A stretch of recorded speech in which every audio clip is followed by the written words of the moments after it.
To hear exclusive audiobooks not available on YouTube, visit the links in the description below. Thank you for your support. Selected Works of Mao Zedong, Volume 3. The Period of the War of Resistance Against Japan, Part 2.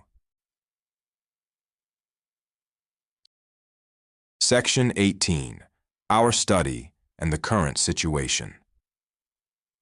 From 1942 to 1944, the Central Organ and senior cadres of the Communist Party of China held discussions on the history of the party, especially of the period from the beginning of 1931 to the end of 1934.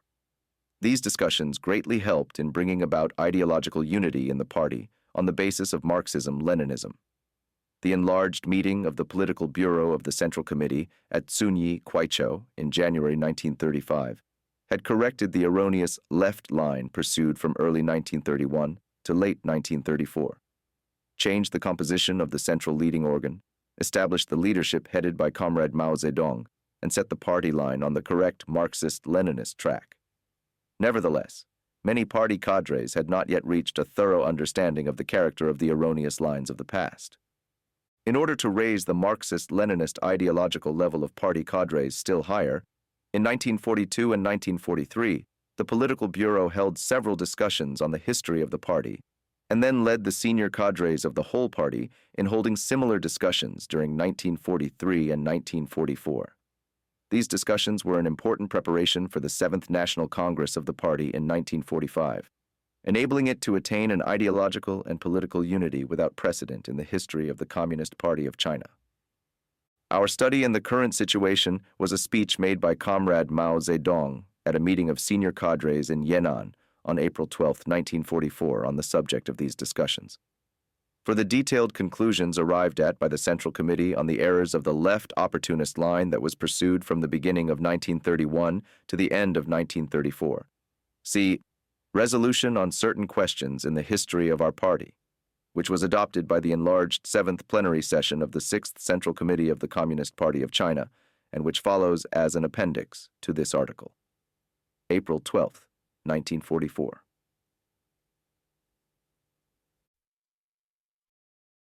Since last winter, the senior cadres of our party have been studying the question of the two lines that existed in the history of the party.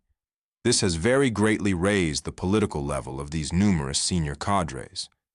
In the course of the study, comrades have brought up many questions, and the Political Bureau of the Central Committee has reached conclusions on some of the important ones. They are as follows. 1. On the question of what attitude to adopt in studying our historical experience. The Central Committee holds that we should enable the cadres to become perfectly clear ideologically on the questions which arose in the history of the party, and that at the same time, we should adopt a lenient policy in arriving at decisions about comrades who formerly committed errors, so that on the one hand, the cadres should thoroughly understand the historical experience of our party and avoid repeating past errors, and on the other hand, all comrades can be united for our common endeavor. In the history of our party, there were great struggles against the erroneous lines of Chen Tu-Xiu and of Li San, and they were absolutely necessary. Footnote. Chen Tu-Xiu was originally a professor at Peking University and became famous as an editor of New Youth. He was one of the founders of the Communist Party of China. Because of his reputation at the time of the May 4th movement, and owing to the party's immaturity in its initial period, he became General Secretary of the party. In the last period of the revolution of 1924 to 1927, the rightist thinking in the party represented by Chen Tu-Xiu developed into a line of capitulationism. Comrade Mao Zedong has observed that the capitulationists at that time voluntarily gave up the party's leadership of the peasant masses, urban petty bourgeoisie and middle bourgeoisie, and in particular gave up the party's leadership of the armed forces, thus causing the defeat of the revolution. After the defeat of 1927, Chen Tu-Xiu and a handful of other capitulationists lost faith in the future of the revolution and became liquidationists. They took the reactionary Trotskyist stand and together with the Trotskyites formed a small anti-party group.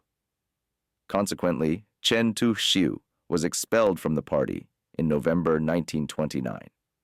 He died in 1942. End of footnote. But there were defects in the methods employed. For one thing, the cadres were not brought to a full ideological understanding of the causes of these errors, the circumstances in which they were committed, and the detailed ways and means of correcting them, so that errors of a similar nature came to be repeated. And for another, too much stress was placed on the responsibility of individuals, so that we failed to unite as many people as we could have done for our common endeavor. We should take warning from these two defects.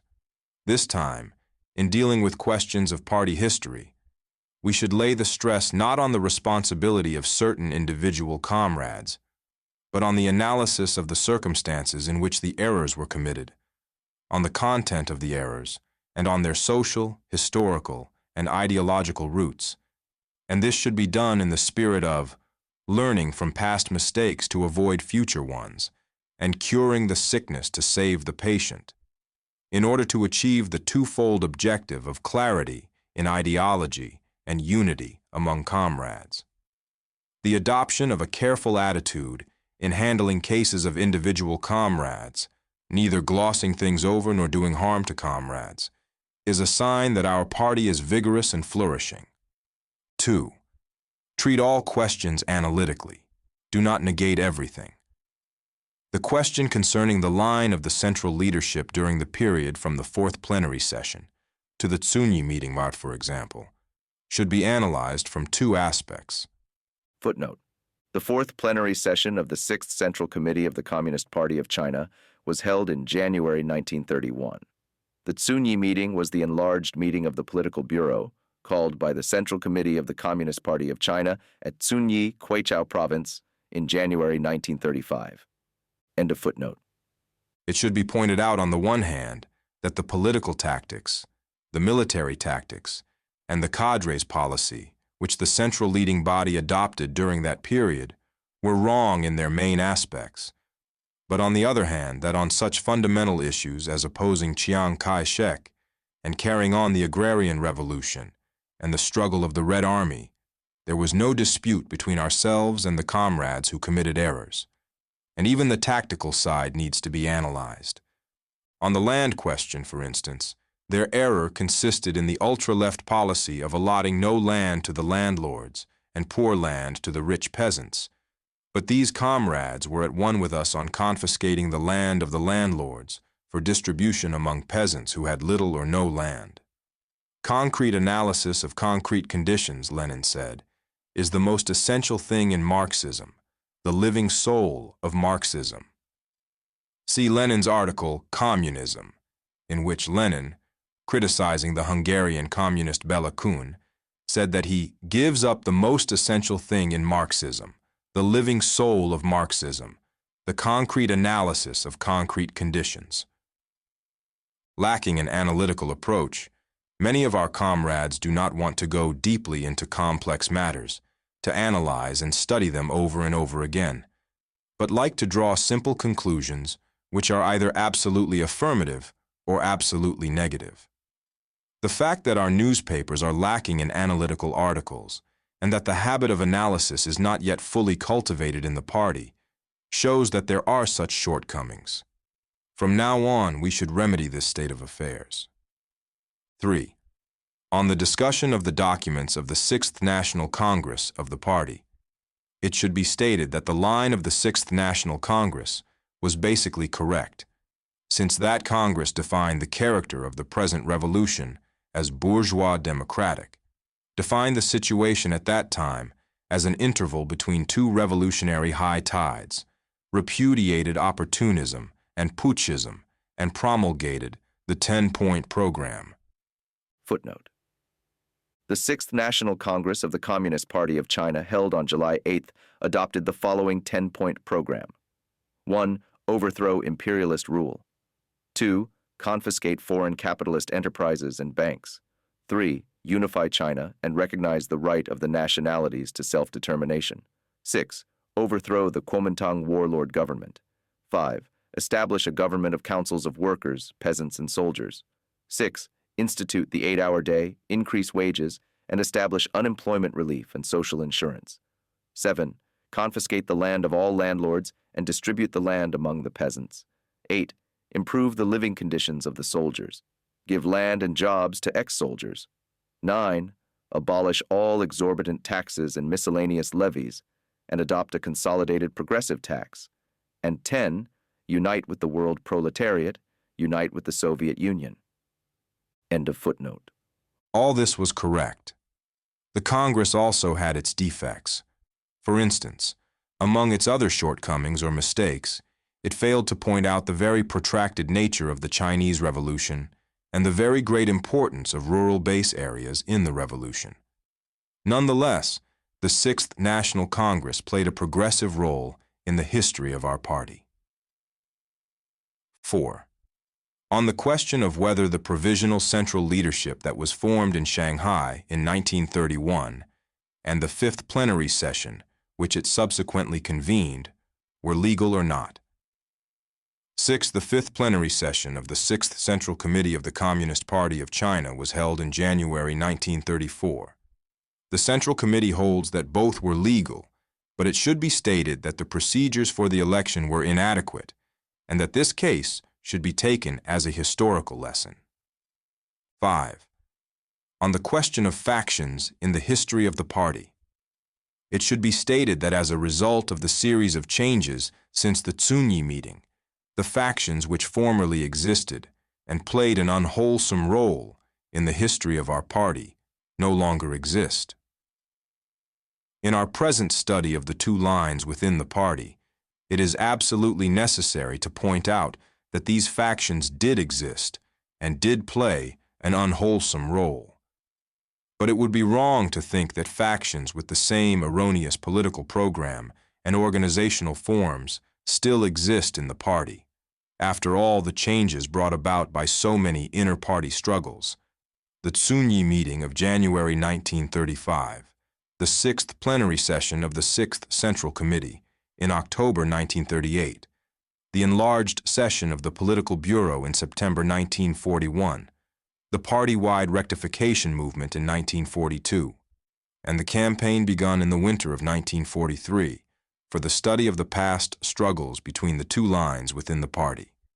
This session of the Political Bureau in September 1941 reviewed the question of the political line in the past history of the party, especially during the Second Revolutionary Civil War. The old factions are gone. What is left is only the remnants of dogmatist and empiricist ideology, which can be overcome by continuing and intensifying our rectification movement. But what still exists in our party to a serious extent, and almost everywhere, is a more or less blind, mountain stronghold mentality. The mountain stronghold mentality was a tendency to form cliques and arose mainly out of the circumstances of the protracted guerrilla war in which rural revolutionary bases were scattered and cut off from each other. Most of these bases were first established in mountain regions. Each tended to regard itself as a compact unit, like a single mountain stronghold, so this wrong tendency became known as mountain stronghold mentality. For instance, there is a lack of mutual understanding, mutual respect, and unity among comrades of different units, which arises from differences in their background of struggle, differences in the areas in which they work, as between one base area and another, and as between the Japanese-occupied areas, the Kuomintang areas, and the revolutionary base areas, and differences in their departments of work, as between one army unit and another, and as between one kind of work and another. This phenomenon seems quite commonplace, but in fact it seriously obstructs the unity of the party and the growth of its fighting capacity. The social and historical roots of the mountain stronghold mentality lie in the fact that the Chinese petty bourgeoisie is particularly large, and that for a long period our rural base areas have been cut off from one another by the enemy, while the subjective cause is the insufficiency of inter-party education. The important task now confronting us is to point out these causes, to persuade our comrades to get rid of their blindness and raise the level of their political awareness, to break down the ideological barriers that separate comrades, and to promote mutual understanding and respect so as to bring about unity throughout the party. A clear understanding of these questions by the whole party will not only assure the success of our present course of study within the party, but will also assure the victory of the Chinese Revolution. The present situation has two characteristics. One is that the anti-fascist front is growing stronger, and the fascist front is declining. And the second is that within the anti-fascist front, the people's forces are growing stronger and the anti-popular forces are declining. The first characteristic is quite obvious and can readily be seen. Hitler will be defeated before long, and the Japanese aggressors, too, are heading for defeat. The second characteristic is not so obvious and cannot readily be seen, but it is daily becoming more manifest in Europe, in Britain and the United States, and in China. The growth of the people's forces in China has to be explained with our party as the center of the picture. The growth of our party during the War of Resistance against Japan can be divided into three stages. The first stage was from 1937 to 1940. In 1937 and 1938, the first 2 years of this stage, the Japanese militarists took the Kuomintang seriously and the Communist Party lightly. Therefore, they threw their main forces against the Kuomintang front, and in their policy towards the Kuomintang, military attack was primary and political blandishments to bring about capitulation were supplementary. They did not take the communist-old anti-Japanese base areas seriously, believing that these amounted to only a handful of communists engaged in guerrilla actions. But after occupying Wuhan in October 1938, the Japanese imperialists began to change their policy and to take the Communist Party seriously and the Kuomintang lightly. In their policy towards the Kuomintang, political blandishments to bring about capitulation became primary and military attack supplementary, while at the same time they gradually shifted their main forces to deal with the communists. For the Japanese imperialists now felt it was no longer the Kuomintang, but the Communist Party that was to be feared. In 1937 and 1938, the Kuomintang put rather more effort into the War of Resistance. Its relations with our party were comparatively good, and it permitted rather more freedom, although imposing many restrictions on the people's anti-Japanese movement. After the fall of Wuhan, however, because of its defeats in the war and its increasing hostility towards the Communist Party, the Kuomintang gradually became more reactionary, more active against the communists, and more passive in the war against Japan. In 1937, as a result of the setbacks in the Civil War period, the Communist Party had only about 40,000 organized members and an army of 30,000 men. Hence it was taken lightly by the Japanese militarists. But by 1940, the party's membership had risen to 800,000. Our army had grown to nearly 500,000, and the population of the base areas, including those paying grain tax only to us, and those paying it both to us and to the Japanese and puppets, totaled about 100 million. In the relatively stable parts of the base areas, the people paid the regular grain tax only to the anti-Japanese democratic government. But in the outlying parts of the base areas and the guerrilla zones, which were constantly harassed by the enemy, the people were often forced to pay another grain levy to the enemy's puppet government. In the course of several years, our party had opened up such an extensive theater of war, namely, the liberated areas, that for no less than 5.5 years, we were able to prevent any strategic offensive by the main forces of the Japanese invaders against the Kuomintang front, draw these forces around ourselves, extricate the Kuomintang from the crisis in its theater of war, and maintain the protracted war of resistance. But during that stage, some comrades in our party committed an error. They underestimated Japanese imperialism, and so did not see the protracted and ruthless nature of the war, maintained that mobile warfare with large formations should be primary and belittled guerrilla warfare, placed reliance on the Kuomintang, and failed to pursue an independent policy soberly, hence their capitulationism towards the Kuomintang and their vacillation in applying the policy of boldly and freely arousing the masses to establish anti-Japanese democratic base areas behind the enemy lines and greatly expanding the armed forces led by our party. Meanwhile, our party had recruited large numbers of new members who were still inexperienced, and all the base areas in the enemy's rear were newly established and not yet consolidated. During this stage, a kind of conceit appeared within the party because of the favorable development of the general situation and the growth of our party and armed forces, and many members became swelled-headed.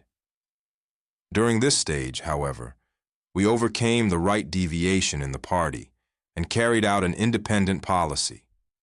We not only hit Japanese imperialism hard, created base areas and expanded the 8th Route and new 4th Armies, but also repulsed the first large-scale anti-communist onslaught by the Kuomintang. The years 1941 and 1942 formed the second stage. In order to prepare and prosecute the war against Britain and the United States, the Japanese imperialists more actively pursued the policy to which they had switched after the fall of Wuhan, the policy of concentrating on the Communist Party and not on the Kuomintang. They massed a still larger part of their main forces around all the communist-led base areas, conducted one mopping-up operation after another, and executed the ruthless policy of burn all, kill all, loot all, concentrating their attacks on our party. As a result, in the 2 years 1941 to 1942, our party was placed in an extremely difficult position. During this stage, its base areas shrank in size. The population fell to under 50 million. The 8th Route Army was reduced to 300,000. The loss of cadre was very great, and our finances and economy were very heavily strained. Meanwhile, the Kuomintang, finding its hands free, moved against our party in 1,001 ways, unleashed its second large-scale anti-communist onslaught, and attacked us in coordination with the Japanese imperialists. But this difficult position served to educate us communists, and we learned many things. We learned how to combat the enemy's mopping-up operations, his policy of nibbling our territory, his tightened public security campaign, his policy of burn all, kill all, loot all, and his policy of extorting political recantations. In March 1941, the Japanese invaders and Chinese traders in northern China proclaimed a campaign for tightening public security, which included raiding the people's houses, establishing the neighborhood guarantee system, making house-to-house checkups, and organizing puppet troops, all for the purpose of suppressing the anti-Japanese forces.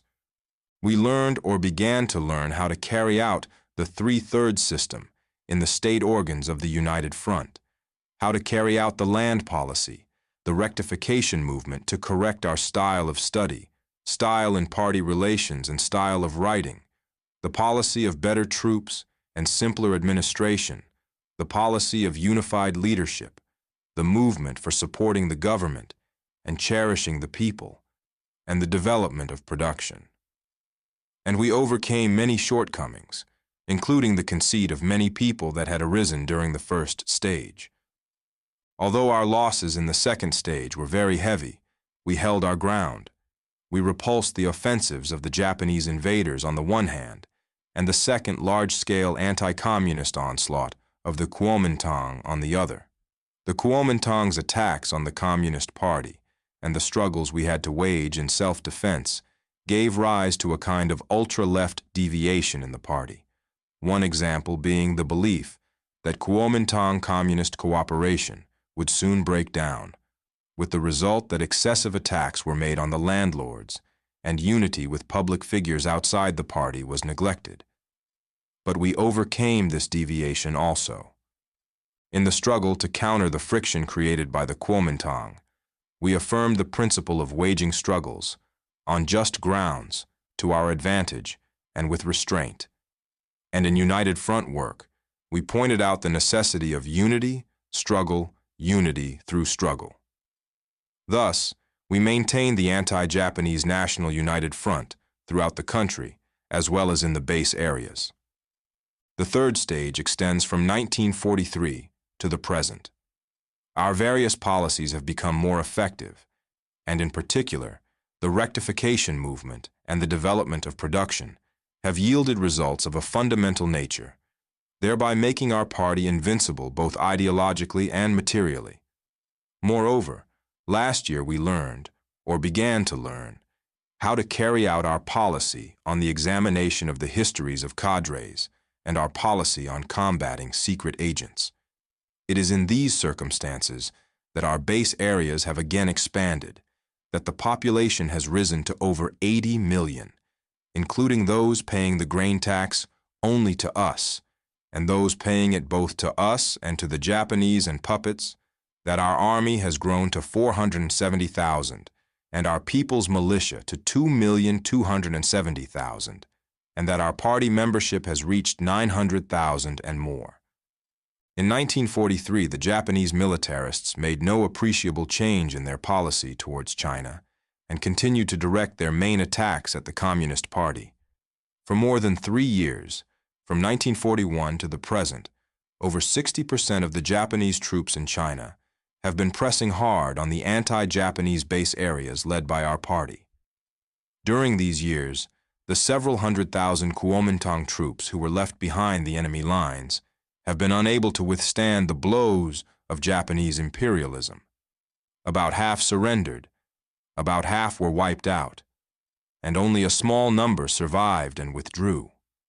Those Kuomintang troops who surrendered have turned and attacked our party, which has consequently had to resist over 90% of the puppet troops.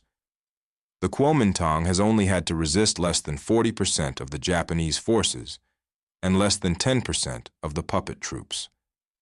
For fully 5.5 years since the fall of Wuhan in October 1938, the Japanese militarists have not launched a single strategic offensive on the Kuomintang front.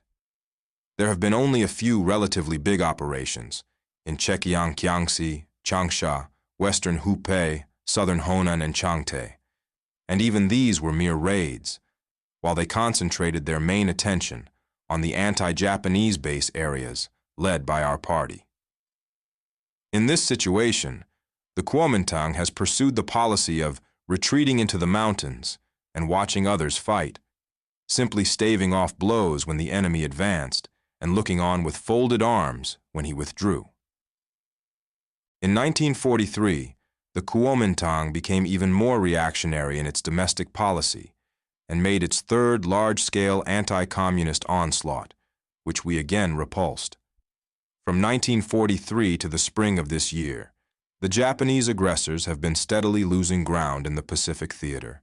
The United States has been intensifying its counteroffensive, and now, in the West, Hitler is tottering under the heavy blows of the Soviet Red Army. In an effort to avert their doom, the Japanese imperialists have conceived the idea of forcing the Peeping-Hankow and Hankow-Canton railways open for through traffic, and since they have not yet succeeded in their policy of inducing the Kuomintang in Chungking to capitulate, they have found it necessary to deal it another blow. Hence their plan for a large-scale offensive on the Kuomintang front this year. The Honan campaign has been going on for over a month. In March 1944, the Japanese invaders launched their campaign in Honan province with a force of 50,000 to 60,000 men. The 400,000 Kuomintang troops under Chiang Ting-wen, Tang En-po, and Hu Tsung-nan melted away before the Japanese invaders. 38 counties, including Chengchao and Luoyang, fell to the enemy one after another. Tang En-po lost 200,000 men. The enemy forces there amount to only a few divisions, yet several 100,000 Kuomintang troops have collapsed without a battle, and only the troops of miscellaneous brands have been able to put up some sort of fight. In Tang Enpo's command, utter disorder prevails, with the officers estranged from their men and the troops from the people, and more than 2/3 of his total forces have been lost.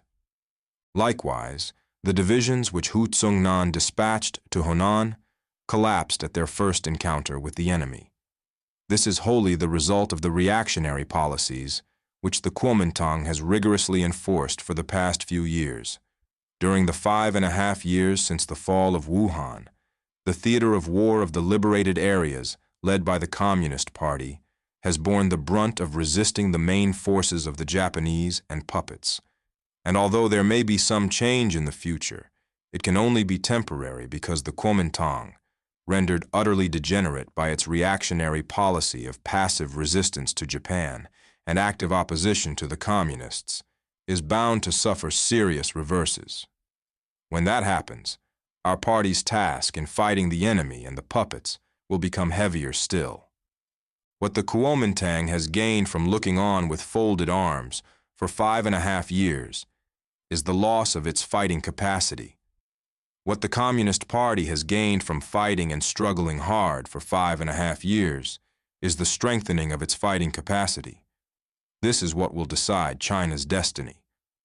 Comrades can see for themselves that in the 7 years since July 1937, the People's Democratic Forces under the leadership of our party have gone through 3 phases: a rise, a decline, and a new rise. We have beaten back the ferocious attacks of the Japanese invaders, established extensive revolutionary base areas, greatly expanded the party and the army, repulsed 3 large-scale anti-communist onslaughts by the Kuomintang, and overcome the erroneous right and left ideologies in the party, and the whole party has gained much valuable experience. This sums up our work over the past 7 years.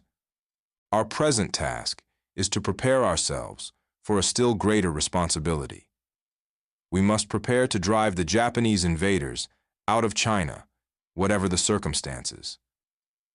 To enable our party to shoulder this responsibility, we must further expand and consolidate our party, our army and base areas, pay attention to work in the big cities and along the main lines of communication, and raise the work in the cities to a position of equal importance with that in the base areas. As for our work in the base areas, during the first stage, these areas were greatly expanded, but not consolidated, and so in the second stage, they contracted as soon as they came under the heavy blows of the enemy. In the second stage, all the anti-Japanese base areas led by our party went through a hard tempering process and improved greatly as compared with the first stage. The cadres and party members considerably advanced their ideological and political level and learned many things they did not know before. But it takes time to clarify thinking and to study policy, and we have still much to learn. Our party is not yet sufficiently strong, not yet sufficiently united or consolidated, and so cannot yet take on greater responsibility than we now carry. From now on, the problem is further to expand and consolidate our party, our army, and base areas in the continued prosecution of the war of resistance. This is the first indispensable item in our ideological and material preparation for the gigantic work of the future. Without this preparation, we shall not be able to drive out the Japanese invaders and liberate the whole of China. Our work in the big cities and along the main lines of communication has always been very inadequate. If now we do not strive to rally around our party, the tens of millions of the toiling masses and other people oppressed by the Japanese imperialists in the big cities and along the main lines of communication, and do not prepare armed mass insurrections, our army and rural base areas will face all sorts of difficulties for lack of coordination with the cities. For more than 10 years, we have been in the countryside and have had to encourage people to know the countryside well and to build the rural base areas. During these 10 years and more, the task of preparing insurrections in the cities, as decided by the party's 6th National Congress, was not, and could not have been carried out. But now it is different, and the resolution of the 6th National Congress will be carried out after the 7th National Congress. This Congress will probably be held soon and will discuss the problems of strengthening our work in the cities and winning nationwide victory. The Industrial Conference of the Shensi-Kansu-Ningxia border region, now in session, is of great significance. In 1937, the number of factory workers in the border region was only 700. It increased to 7,000 by 1942 and is now 12,000. These figures are not to be treated lightly. While we are in the base areas, we must learn how to administer the industry, commerce, and communications of big cities, or otherwise we shall not know what to do when the time comes. Thus, the second indispensable item in our ideological and material preparation for the future is to organize for armed insurrections in the big cities and along the main lines of communication, and to learn how to administer industry and commerce. Without this preparation, too, we shall not be able to drive out the Japanese invaders and liberate the whole of China. In order to win new victories, we must call on our party cadres to get rid of the baggage and start up the machinery. To get rid of the baggage means to free our minds of many encumbrances. Many things may become baggage, may become encumbrances, if we cling to them blindly and uncritically. Let us take some illustrations. Having made mistakes, you may feel that, come what may, you are saddled with them, and so become dispirited. If you have not made mistakes, you may feel that you are free from error, and so become conceited. Lack of achievement in work may breed pessimism and depression, while achievement may breed pride and arrogance. A comrade with a short record of struggle may shirk responsibility on this account, while a veteran may become opinionated because of his long record of struggle. Worker and peasant comrades, because of pride in their class origin, may look down upon intellectuals, while intellectuals, because they have a certain amount of knowledge, may look down upon workers and peasants. Any specialized skill may be capitalized on, and so may lead to arrogance and contempt of others. Even one's age may become ground for conceit. The young, because they are bright and capable, may look down upon the old, and the old, because they are rich in experience, may look down upon the young. All such things become encumbrances or baggage if there is no critical awareness. An important reason why some comrades are very lofty, isolating themselves from the masses and making repeated mistakes, is that they carry such baggage. Thus, a prerequisite for maintaining close links with the masses and making fewer mistakes is to examine one's baggage, to get rid of it, and so emancipate the mind. There have been several occasions in the history of our party when great conceit manifested itself, and we suffered in consequence. The first was in the early half of 1927. The Northern Expeditionary Army had reached Wuhan, and some comrades became so proud and overweening as to forget that the Kuomintang was about to assault us. The result was the error of the Chen-Tu-Xiu line, which brought defeat to the revolution. The second occasion was in 1930. Taking advantage of Chiang Kai-shek's large-scale war against Feng Yuxiang and Yan Xishan, the Red Army won a number of battles, and again some comrades became proud and overweening. This large-scale war between the warlords, with Chiang Kai-shek on the one side and Feng Yuxiang and Yan Xishan on the other, was fought along the Lunghai and Tientsin-Pukou railways. It lasted 6 months, from May to October. Casualties on both sides reached 300,000.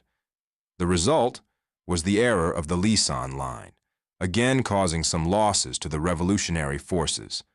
The third occasion was in 1931. The Red Army had smashed the Kuomintang's third encirclement and suppression campaign, and immediately afterwards, faced with the Japanese invasion, the people throughout the country started the stormy and heroic anti-Japanese movement, and again some comrades became proud and overweening. The result was an even more serious error in the political line, which cost us about % of the revolutionary forces that we had built up with so much toil. The fourth occasion was in 1938. The War of Resistance had begun, and the United Front had been established, and once again, some comrades became proud and overweening.